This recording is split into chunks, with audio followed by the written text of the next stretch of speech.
people ask me, why do I do what I do now? And I have to admit that it, in my impression, it all stems from a conversation with my mother the last day of school of my third grade year. I was 8. It was 1944.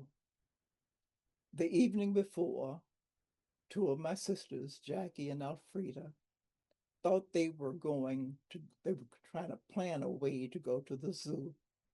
The zoo was only available to a Black person 1 day a week. And if that 1 day a week happened to have fallen on a holiday, you couldn't go that day either. But they were going to go. This was not a holiday, this was the last day of school. They were planning a way how they could find a way to have my mother say yes, they could go. And I heard the conversation. So when I went to school the next morning, I could not sit the last day. I couldn't sit still because I didn't want them to leave me. I was not going to be at school and they're going to be at the zoo. And so I slipped from school. This is the same school that was founded by my great great grandfather. We lived almost directly across the street from the school, so I didn't have any walking distance. And I can almost see the surprise on my mother's face when I walked in the door because she knew the school day was not over. And when I told her why, that was a conversation that lives within me every day of my life. What she told me that day about who I was and what I was and how precious I was, and that nobody could be more superior than any of her children, that we were all equal. My sisters are not going to the zoo, and neither are you. And you're not going because of these reasons. You are as good as anybody else. If you can't go 7 days out of the week, then you can't go at all. Even today, I can almost see her face as we were sitting there, and she was doing most of the talking. I would ask questions. When I walked back to school, my teacher, Miss Larry, I don't know if she knew that I had left because everybody was really busy that last day, but she didn't admonish me. You know what? I was the best speller in the class. I'd gotten a big jar of hard candy as my prize. So I remember the rest of that evening as if it were just yesterday.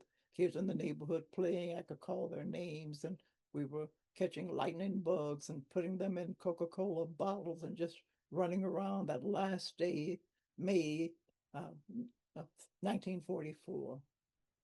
And I might have mentioned it was not until years and years and years later that I realized that that 1944 day um, in Memphis in May, that in 1944, Anne Frank was being discovered in the attic and taken to a concentration camp. Both of us,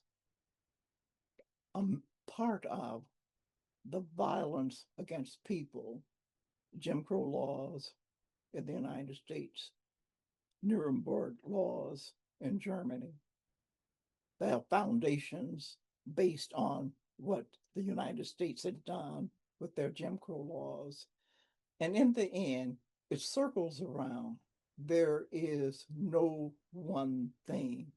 It's a combination of things. When people have evil intent, it goes around and around. It never ends.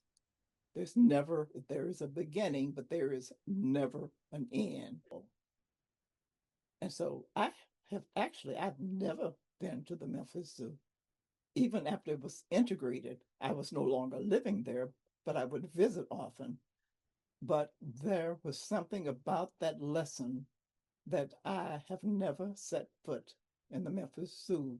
And I do this in honor of what my parents taught me.